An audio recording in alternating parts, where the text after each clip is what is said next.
Come on.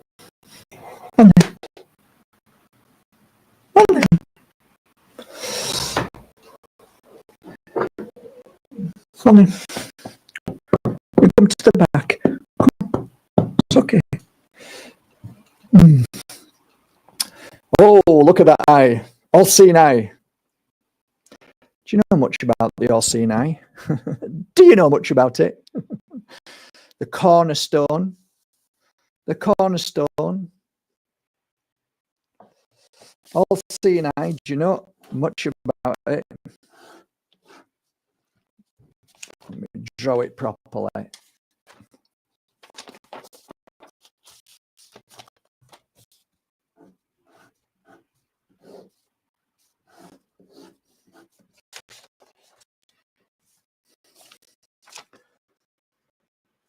The cornerstone.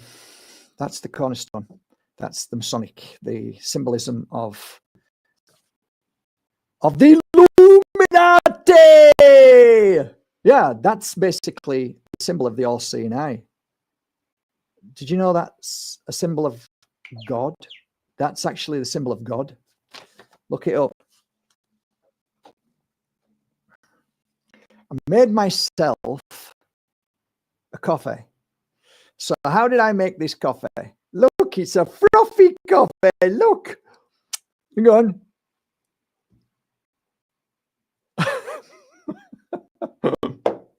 It's like on the first date, here's a dating tip. Don't eat sweet corn from a cob on your first date.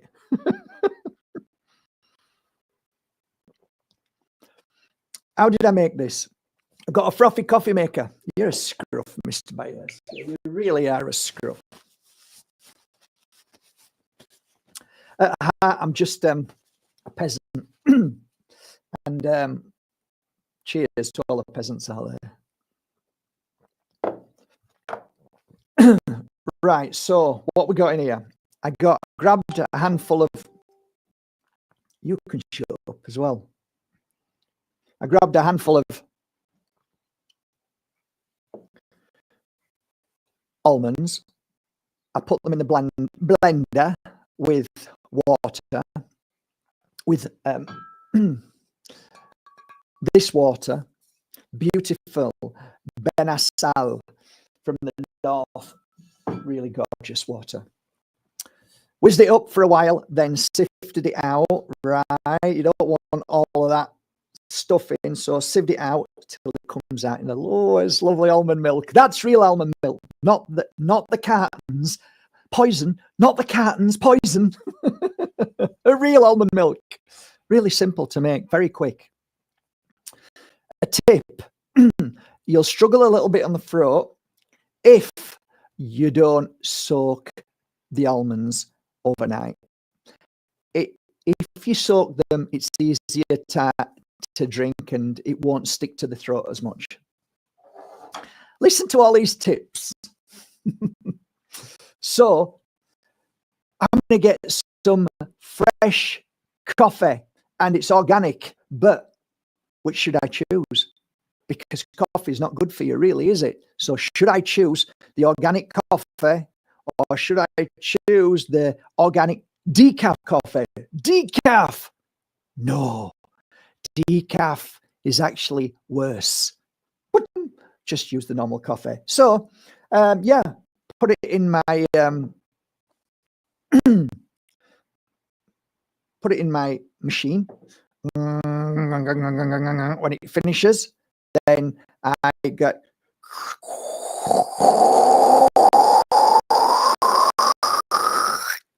and I pour it in. And look,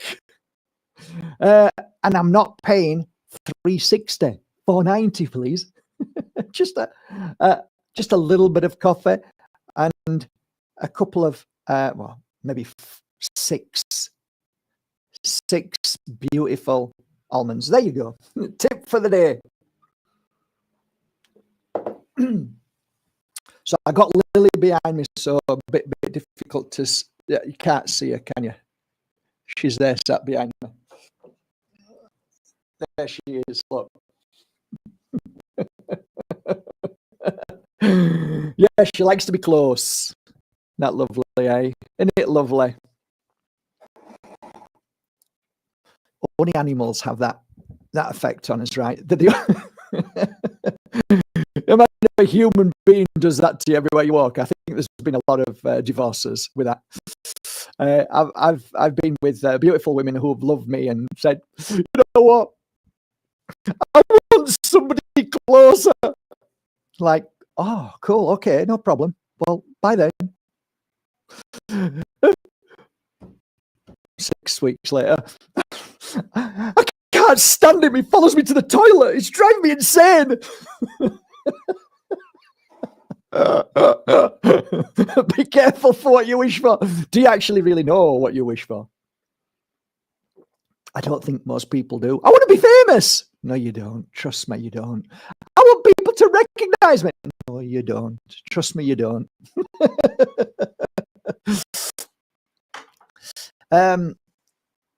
Yeah, so hang on. Let me try and do this. Okay, hang on. Am I a genius? Let's see. Not there, I'm not. I'm trying to find an email. There it is. All right, guys, I can't see you. Okay. Do what my dad used to do.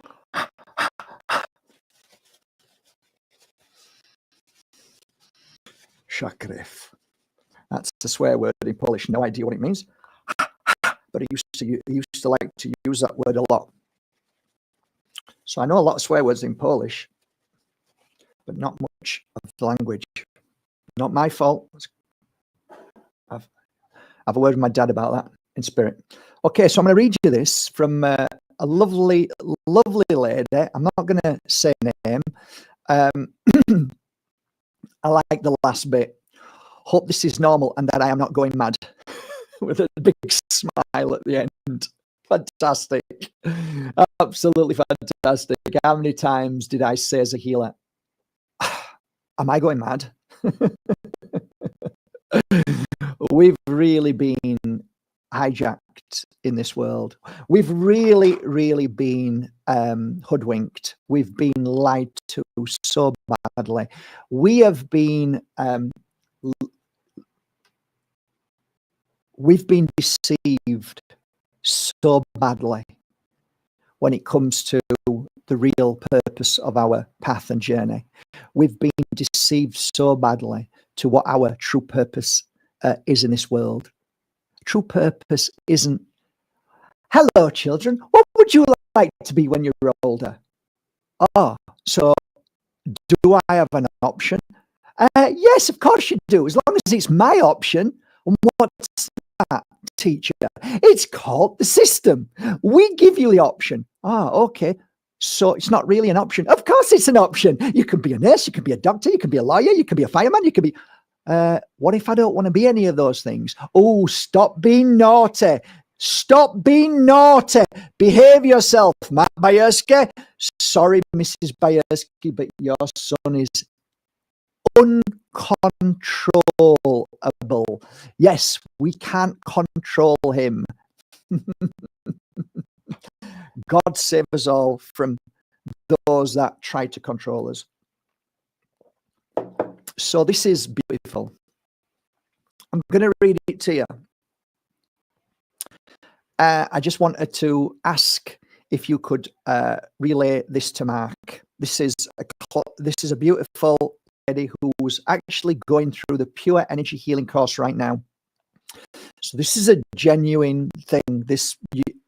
As I've read this twice, you can clearly see that this person's going through a lot of stuff and she's a little bit trying to figure out, just if you're watching this, by the way, and it's you, you can't figure this out in a day. You can't figure it out in a year. You can barely figure it out in 10 years. So I think the first thing I want to say is enjoy the journey. Just enjoy the journey. So Could you relay this to Mark and ask his advice? Not that I'm an expert on what you're asking at all, but I can share certain things maybe with you.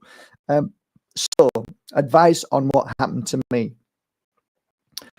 Because the strangest thing happened to me yesterday during meditation, and I am still stunned by it. I am currently doing the Pure Energy Healing course, and I started doing Pure Energy Healing session on a client. They say the name, but I'm not saying names. During all of these sessions, I felt so sleepy. Okay, let's tackle that. At the very beginning of any kind of healing process, I believe that we go through a transition period, a moment or a week or an hour or a year. Nobody really has the understanding of that transition period. And I call it a detox period. It's basically a place where you decide to start healing. Your body is now involved in what's called energy, healing energy. And you're not really used to working with it. It's true. We're not. If you're not a healer, you're not used to working with it. Nobody's ever told you. Your teacher doesn't tell you about it. This is just woo-woo bullshit, right? But you've never heard of it. So now you've got excited because you've heard that there's a healing course. You're now doing it. So you imagine you being a beautiful soul. For you to do the course, there must be something in you that is pulling you towards it, whether self-healing or healing others, or both. Soon as you begin the connection of this universal free energy called healing, you are the conduit for that healing. So it makes sense to think that before you being the conduit has to clean and purge and declutter, has to clear out all trauma, trapped, blocked energy, negative energy, memory. It's got to do, because that's what the healing energy is. That's what it does. It doesn't focus on you because you're healing a client, focus on your client because you're healing them. It focuses on wherever that energy goes. So it makes complete sense, well, it does to me, that the reason why you're feeling sleepy is because you are being blasted with a frequency energy that you haven't been blasted with before. At first, you might not have felt anything. Just like I try and explain to people, when you're giving pure energy healing to somebody, it might take 40 minutes before it hits them. And once it hits them, then you realize, wow, now they feel it. But prior to the 40 minutes, you're blasting. You're basically blasting your way and clearing all that stuff till eventually you feel that energy. So when the energy comes through you, where it comes through your hand, you give, you receive. So you're receiving this energy now because you're calling for it. So this energy is free, it's there. You just need to call for it, and it begins. So your journey begins. Happens to all of us. So that basically sleepy feeling is because you are literally going through a process, a detox, without realizing. And the after effect can make you very, very tired. It can make you like you want to go to sleep. So normally a good indication that healing is there. It's present and it's working. Just like when you're cleared, and you will be cleared, when you're all cleared, eventually you'll clear it all out. Your client will just fall asleep. Why? Because then I say when the client snores, it's a good, what I mean by that, it's a bit of a joke, but what I mean by that is when your client falls asleep, it means that real energy is being accepted. Now, just because I've said that, if a client stays awake all the way through, doesn't mean that they're not having real energy and it's not affecting them. It's just sometimes people like to stay awake and they're like, you know, processing through the brain and the body what's going on. That's normally people who are deep thinkers, who are very, very high up in the IQ, teachers, scientists, doctors, pilots. I can go on, but real people who work in the brain, constantly in the brain. So they're normally, I'd consider, the hardest ones to break through. But you know, it is all as it should be. They're still getting something wonderful. But when they are asleep, you know that real healing is taking place because the brain isn't involved in the body's healing. The brain sometimes does cause an issue and does stop the healing. And the brain does that deliberately because it's frightened.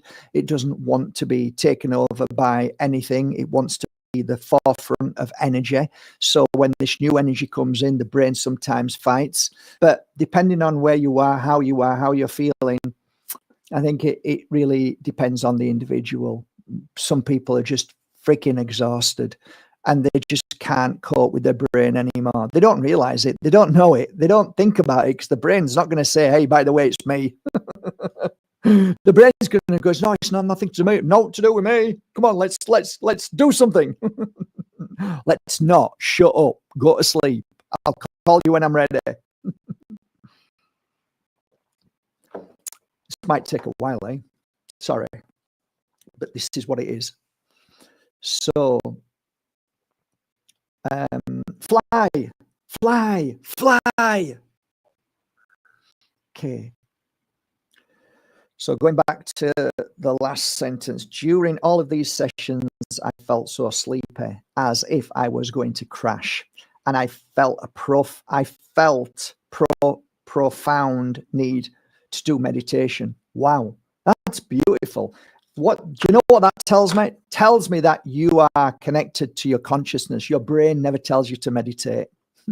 I swear to God, I will bet you any money when you decide you want to meditate, and I mean really meditate. I don't mean, oh, the brain says it's time to meditate because it's 10 o'clock in the morning. No, when you just from nowhere just feel I need to meditate, that's your consciousness kicking in. So number 2, brilliant. You're now listening to your consciousness. Isn't that beautiful?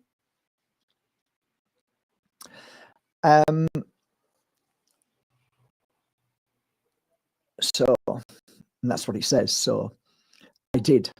Later that day, I did a meditation during that meditation, I had what can only describe as an out of body experience.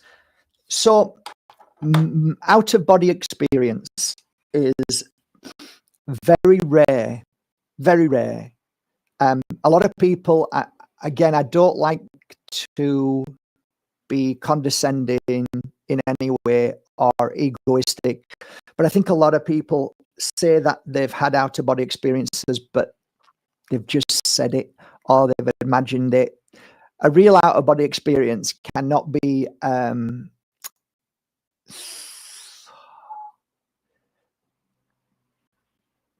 real out of body experience is so profound, and it feels like you were living it. It feels like you were in a dream, and that dream, everything that was said in that dream, you heard, everything that you felt so real. This is a real, vivid dream.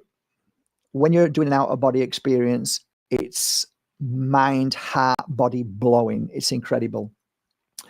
So when do those things happen? Well, funnily enough, when you start to heal people, it begins. Why do you think I was being saying to people for the past years, if you want to really truly walk a path of enlightenment, healing, if you want to walk a spiritual path, learn how to heal. Why? Because it's in that moment when you are receiving that healing that magic starts to happen, and then this path appears just like this beautiful soul, right? You can't deny this. So she had an out-of-body experience. Do I believe it? 100%. Absolutely.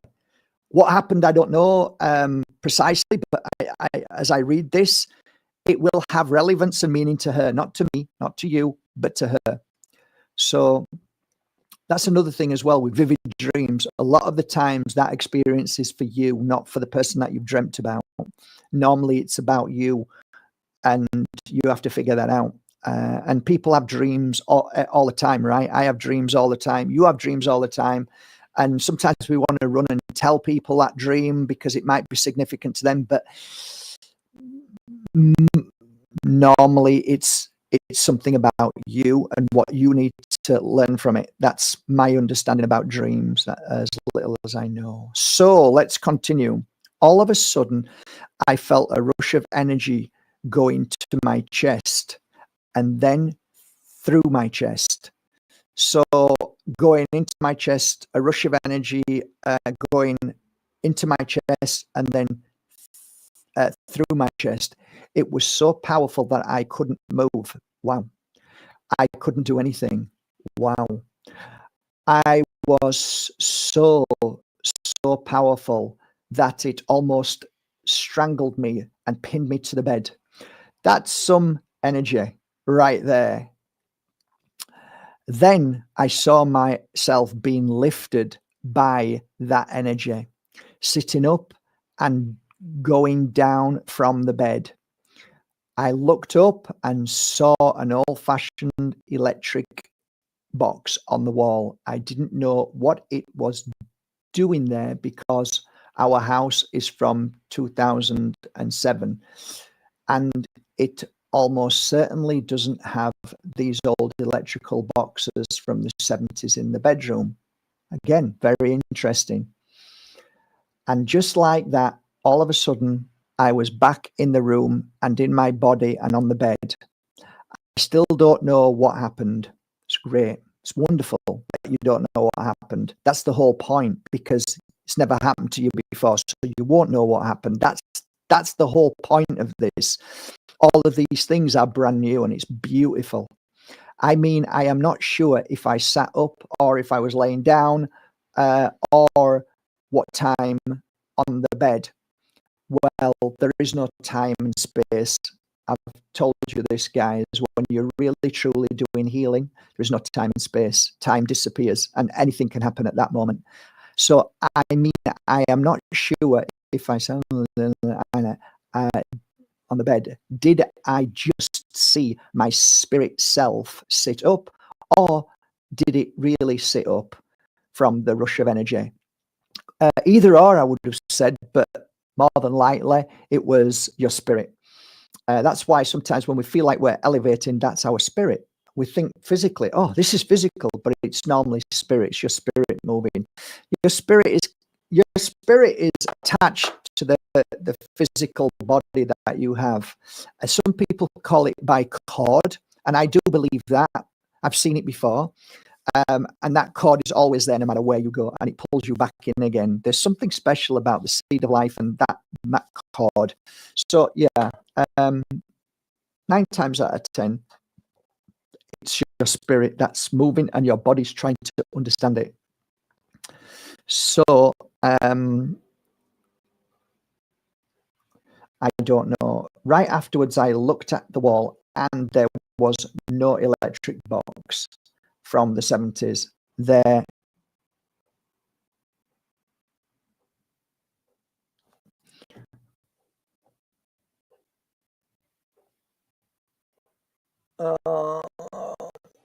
Okay, I thought, I'm now back. Still shaky. I scrambled to the phone to see the time, and it was 7 o'clock. I laid down and rested. Thought about what just happened, checked the phone again, and it was 18:40, so that was an hour and some minute, an hour and 40 minutes. I meant what?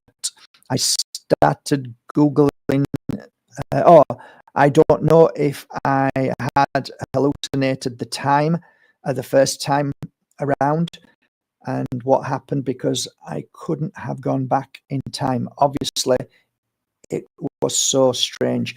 Yeah, like all I can tell you about time is that there is, I've said this before in videos, I don't like wearing them glasses. My eyes go really weird afterwards. They're not good. I don't like them at all.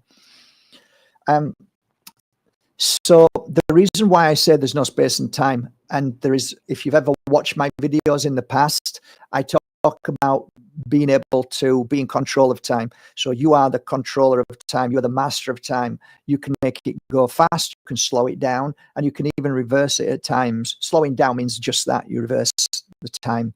So it's incredible. I don't really understand it, but all I know is that I've just sometimes been blown away by way of, hang on a minute, hang on, look, I've been doing this for an hour. That does not feel like, 10 minutes. Or this doesn't make any sense. I've been doing this for 15 minutes. How come an hour and a half's gone by?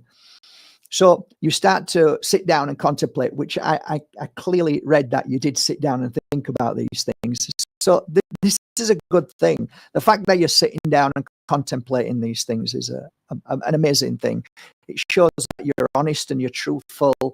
It shows that you're interested and you're coming to terms with something brand new that obviously has never happened to you before, which is very beautiful. I have another pair of glasses, which might be a little bit easier on my eyes. So let me continue. Okay, I thought, I'm back now. Still shaky. Okay. I started Googling these sensations, not always a good thing, that I just had. And what comes up is Kundalini, exactly why I say it's not good. So Kundalini awakening isn't something that I would recommend we even talk about. It's not even important. And Kundalini awakening, depending on who it is, can be I tell you what Google is. Google is this. If I cut my finger and Google it, it'll tell me that I've got cancer and I'm going to die in a week. So the same thing on the spiritual. Google doesn't know anything. Google knows nothing. Google is going to share with you, situations which are not real. So the Kundalini awakening it can be massive, and it can open you up to things that you don't really want to know. Okay? You don't want to know. You don't want to be involved in. You don't want to deal with. Trust me. So if I can say from my hand on my heart, there is no Kundalini awakening going on here, because this is subtle. This isn't huge, even though you feel it is. It isn't. It's very normal and it's very beautiful. Kundalini awakening is completely different. I think there is something a little bit darker sometimes with Kundalini awakening. I think it can be very heavy and it can mess people up really bad. So we don't really want to talk about that too much, because I've seen too much of that, and it's not something that we're bothered about and we want to be interested in. Healing is a beautiful thing. Healing does not cause anything like a Kundalini awakening. Now, some people, again, will consider themselves experts on Kundalini awakening, and some people will say that, this is a Kundalini awakening, and I will say I don't believe that is, just like I don't believe a lot of people when they say certain things that, no, I'm sorry, that's not that no, you can say it, but that isn't what it is. So again, I'm very, very much a loner when it comes to this kind of practice, because I don't just buy into the bullshit and, oh, guess what happened to me? I had a Kundalini awakening. No, you didn't. You really don't know what it is. If you did, you wouldn't be saying that. I have had to deal with people who have had Kundalini awakenings, and some of them, their mums and dads threw them into psychiatric wards. Don't tell me you know what a Kundalini awakening is. It's awful and it's not nice, and it can last years. So yeah, going back to this thing, you, my dear friend, are going through something beautiful, and it's not painful. It's not hurting you. It was just a beautiful experience. And the only thing I would say is that when you've never experienced something, we go straight back into fear mode and worry and panic and what should I do and where am I? What is it about? Have I done something wrong? Is it right? Is that like, this is the program. So we have to unprogram. And if you were here, I'd be giving you a cuddle and saying, that's beautiful. That's beautiful. People want to feel this. So if you felt it on your first healing session or first day, this is beautiful. So where are we now?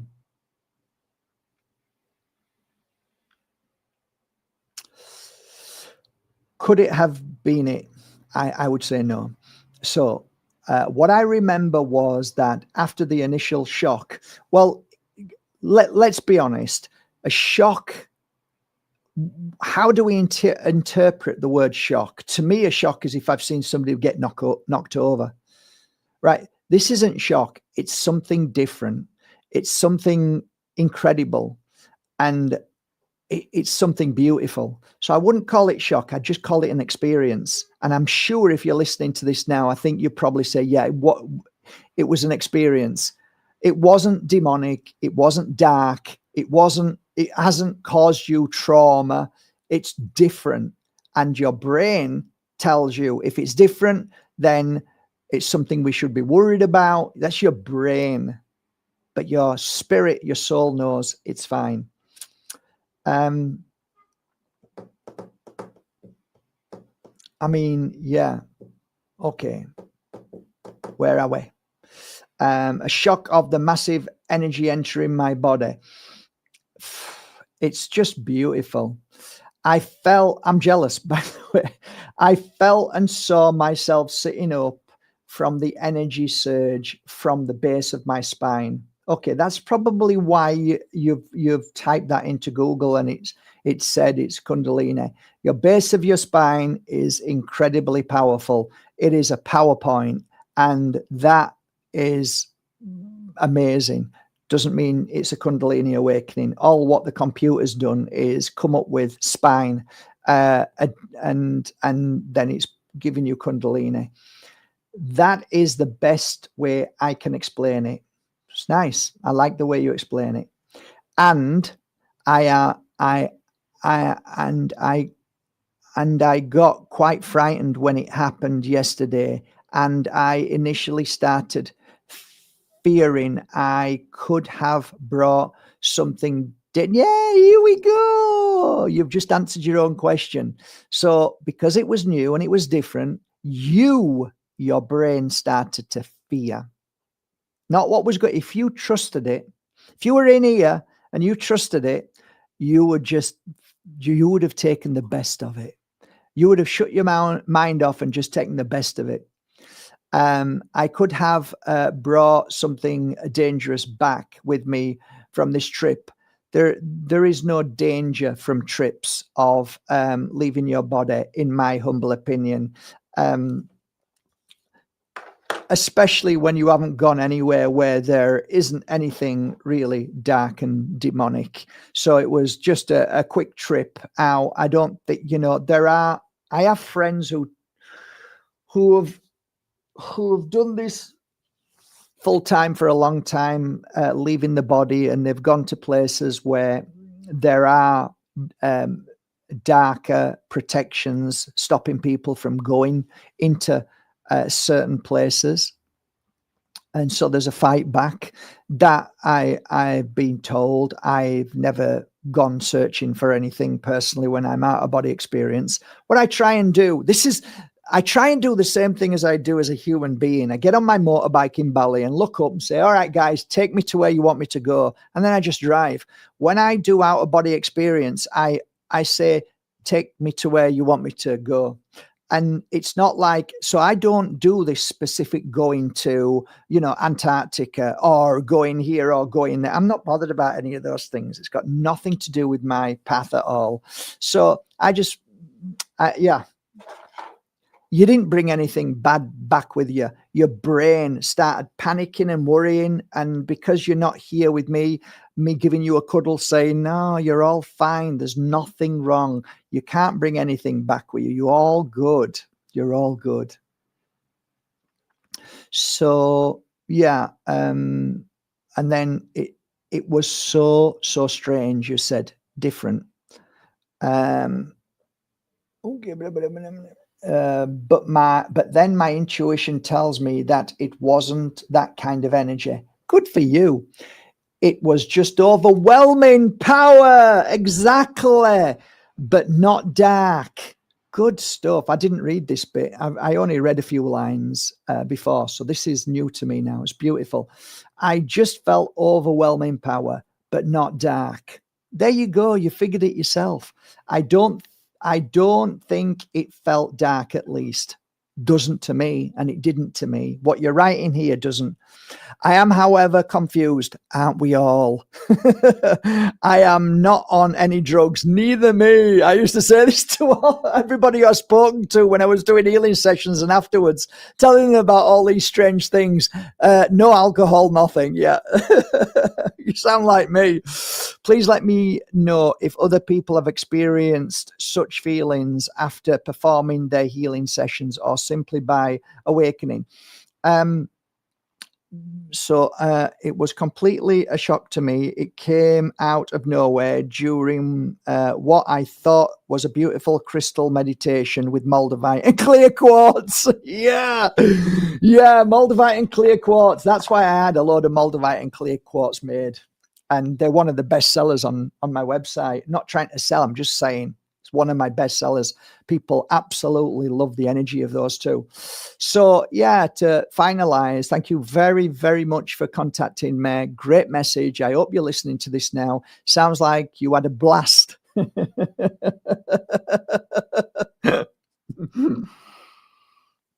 wonder where that came from, eh? You definitely had a blast of beautiful energy.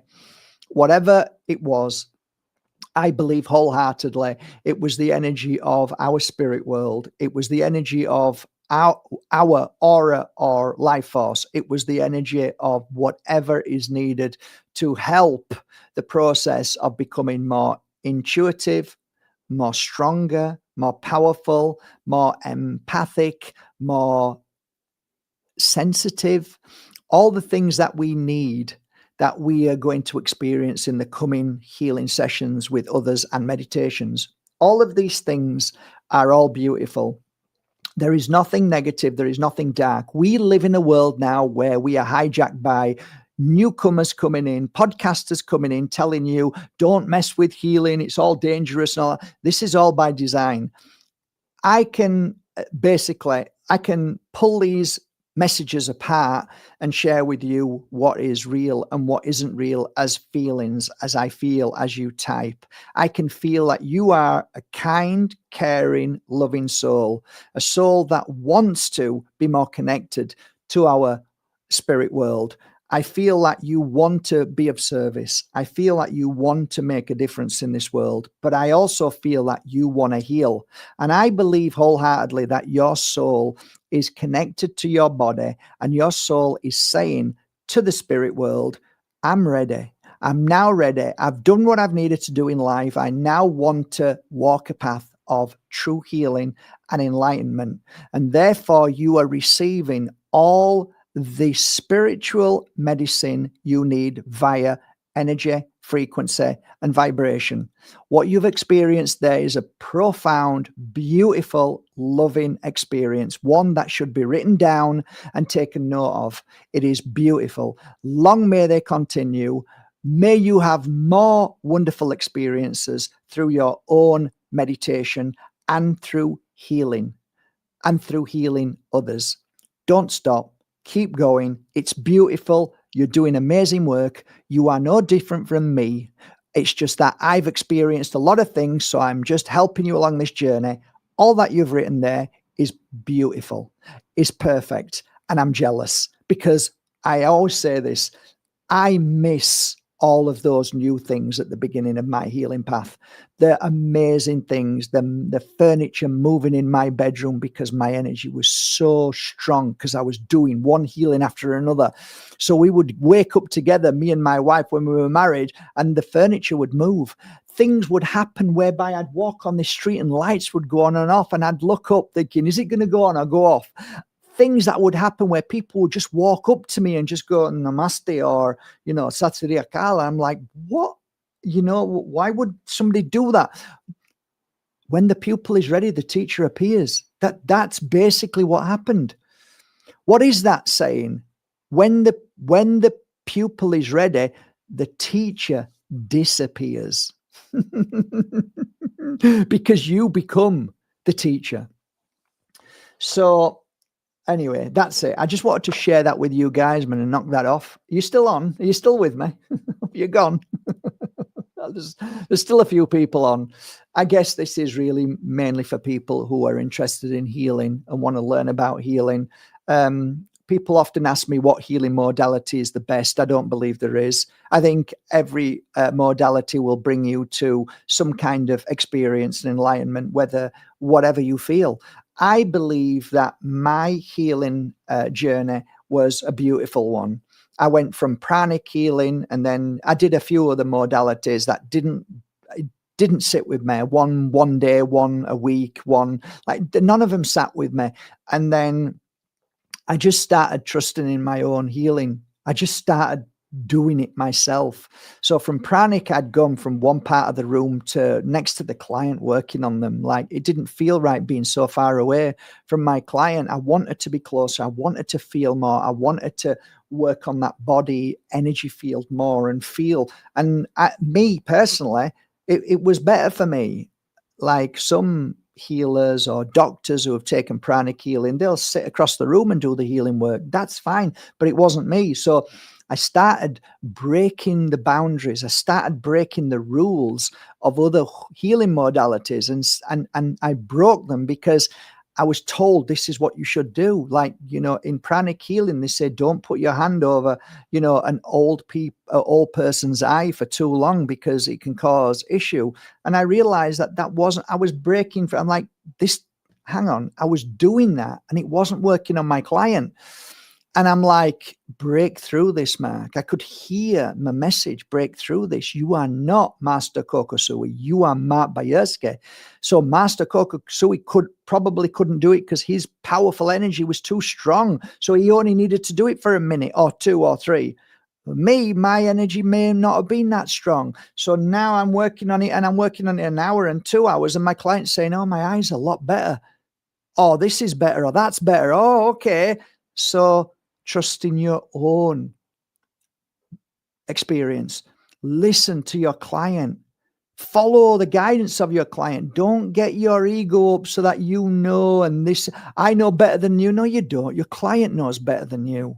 Your client knows their body better than you.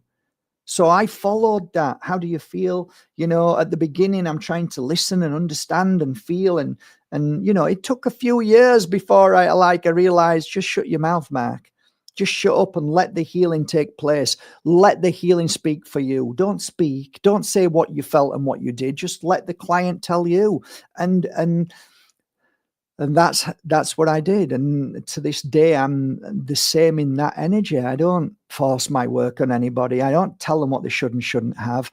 I just simply am the conduit for my client as I'm doing the healing. And if there is anything that needs to be said, my client will tell me. And that's it, really. I think healing, pure energy healing, is a modality that I believe is non-evasive, mind, body, and spirit. That's it. I don't tell you what to do. I don't say this is how you do it. All I do is give you the confidence to show you how I work and see how you feel when you're doing it and what are you getting from it, in the sense of, yes, great, it's making me feel good, but what about your client? Ultimately, your client is the most important thing. So when your client gets up, if your client goes away and then there's the phone starts to ring and you've got five calls in a day saying, you did a healing on my sister, you did a healing on my best friend, you did a healing on somebody, like, oh yeah, could I have a healing? So, okay, so that must have worked. Something must have happened. You don't go and tell everybody if it didn't work. So your work should speak for you. And when I say your work, what I really mean by that is spirit's work. Okay, so I must have connected to something beautiful that made a difference to this client. That's it. There's a lot of people who say they're healers and don't heal. And I've said this before, you can only do two things in this line of work. You either heal somebody through this energy that comes through you, or you don't. So there is no bad, there is no dangerous of anything of any sorts. The only worst case scenario is if you are in a dreadful place, if you feel dreadful, you shouldn't be doing the work. You do it when you're 100% strong. You know, just like anything else in this so-called spiritual world, if you want to know the real truth, the big picture that nobody talks about, you know why? Because they're frightened, because they'll never have clients hardly. And it's this, that if you ever want to do any kind of practice, if you want to do any modality, if you want to do any card readings, any spiritual work, do not go when you're not feeling good. Well, that's the only time I want to go. Well, don't go. You go when you feel great. You do the tarot card when you feel amazing. Why? Because then you are protected. You are not vulnerable. And I'll leave it there. Have a great day, guys. Take care of yourself. Thanks for joining me today. I know it wasn't anything about conspiracy and stuff, but it is a beautiful conversation, and it's one that you can only truly understand when you practice pure energy healing or a healing modality. And I can't tell you to. All I can tell you is that it changed my life, and it's changing millions of people's lives right now.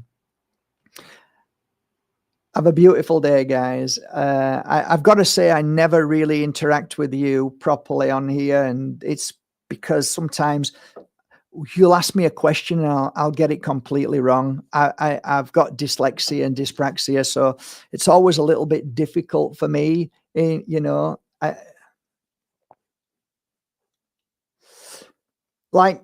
I'll tell you a story, right? A few years ago, this is the dyslexic and like when I'm doing healing, I'm a different energy. When I do psychic reads, I'm a different energy. I flow. It comes from a flow place. It's lovely. It's beautiful. But when I'm Mark, There's nothing special about me at all. I'm just a human being that makes mistakes every day. And I'll give you a classic example of being dyslexic, because the way my mind works is different from your mind. So I've just thought of this, okay? I was in LA, and while I was in LA, there was it was a Christmas time. And has any of you guys watched let's have a let me see if I can find it on here.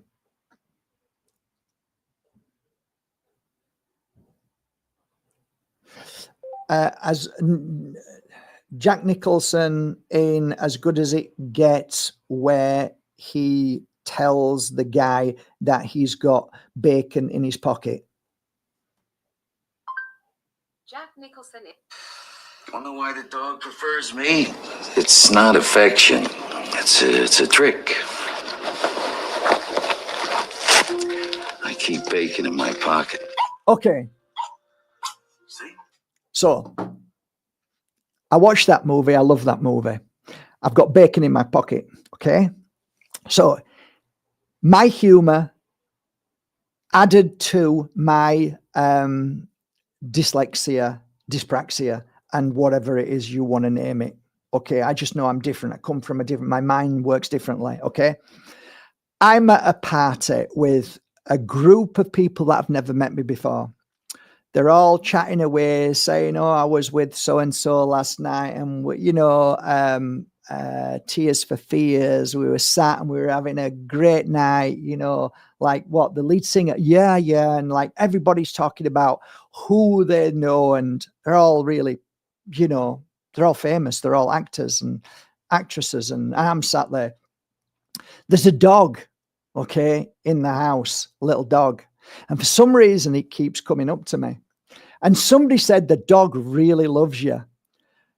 For some reason, I got Jack Nicholson in my mind, and I'm going to now say that line.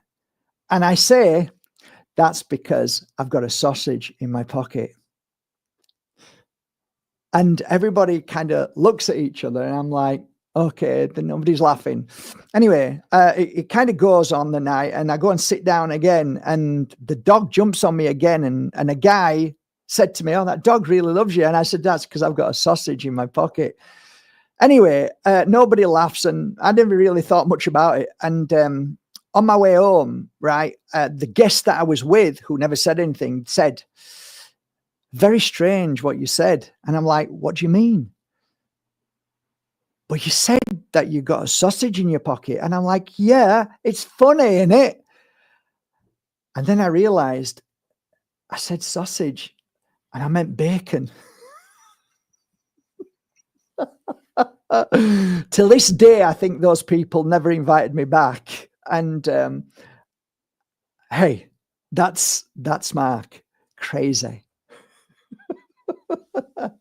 I meant bacon. I'm like, a sausage, you know, bacon. Crazy. So that's the dyslexic Mark.